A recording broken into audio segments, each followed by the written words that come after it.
Hello guys, and welcome back to my YouTube channel. And today I think it's best if I talk about trading the news the fundamental way. And as you know, if you can resonate with me, you will find out that it is not always good to trade during the news. Why? Because there is a lot of risk associated with the news, and that's a fact. There is a lot of risk that the news carry, and the only way you can try to minimize the risk is using a stop loss during news events, and also just lower the grid. You just have to lower your grid and make sure that you don't trade the news, because I don't recommend, but if you have to, there is a way you can trade the news.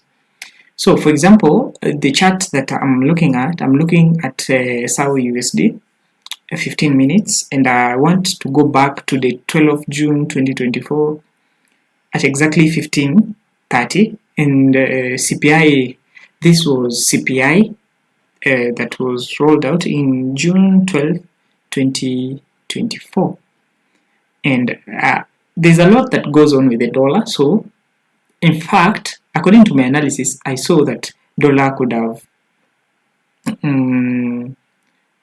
dropped. So it kind of favored me in my analysis, but also I didn't trade the CPI, but I knew dollar could have fall, and I could have seen some major movement up in these correlated markets. So the thing that I'm trying to push across is, if you have to trade the news, okay, if you have to trade the news, that like you just have to, because there are some people who are looking for adrenaline rush. So I understand you guys, and the only way I can tell you to trade the news is by using the pending orders.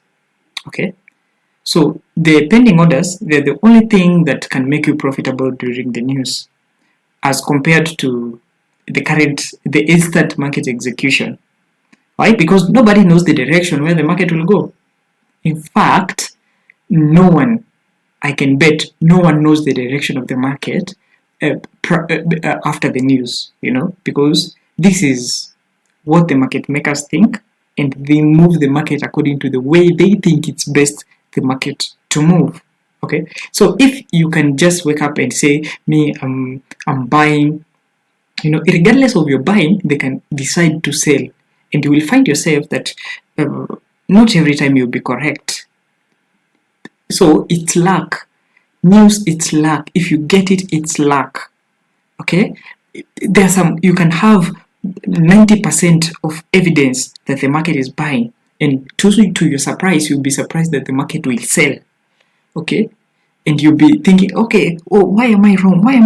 You're not wrong, you're correct, but it wasn't best for them to sell, or it wasn't best for them to go the direction that you were anticipating. So take it easy, your analysis is correct, but due to some one or two things, this thing is like, when you trade the news, it's like you're tossing the coin and just believing that it's going to sell. Like literally, doesn't mean that it's going to be the exact way you want it to be. So the only thing that can make you profitable is by using stops. And the thing that I want us to look at is, for example, this news that bought. So you can try this trick, and this trick I'm giving you for free. You can put pending orders upward, and you can also put pending orders downside. Okay, so this level, like let me put something here, so you can decide to sell here if the market sells. So this is the current market price. You can lower it, till there, and you can, this is one order, you can put it here, and also you can put another order pending, which are the orders to be pending. Okay, so you can decide to put another one right there. So if the market decides to buy, okay, then it will execute your buy alone. And this, you could have closed this manually, and you could have benefited this move upwards. So that is the only way you can benefit from this news.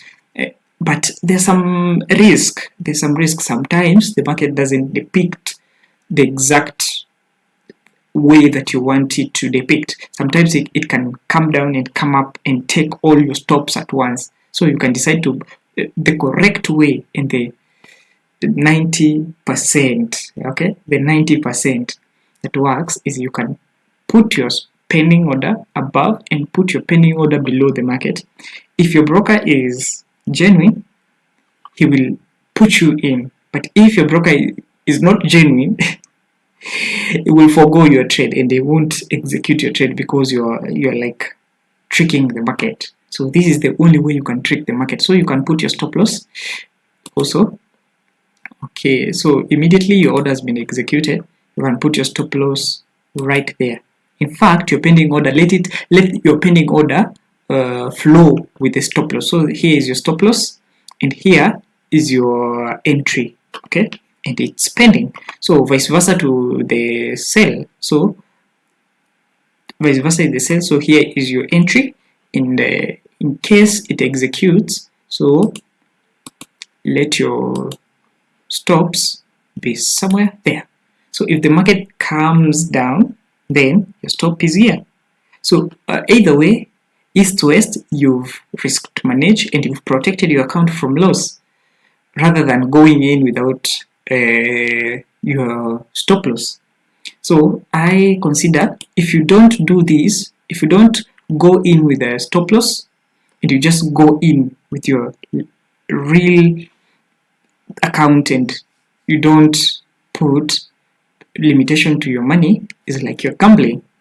You're looking for adrenaline rush, and it's not good because in this market we are investors and we're not adventurers. So take that keenly and make sure we trade responsibly, because the only thing we're looking for is these pips, and the only way we can get them is through the correct risk management. Make sure that every trade you open, you protect. The only reason stops are there and the only reason the stop loss are there is to only protect your money. It's not there for that order that you're executing. It's not there for the purpose of, I've learned. It's there because you're protecting your money. You're protecting your capital. So the thing that I could like you to put in mind that it is of high significance that you use stop loss. Make sure you use it. If you don't use it, then you'll be blowing accounts after accounts. You'll be blowing accounts after accounts. So make sure you go with the right procedure and make sure you use stop loss. Okay, thank you and stay safe. Peace.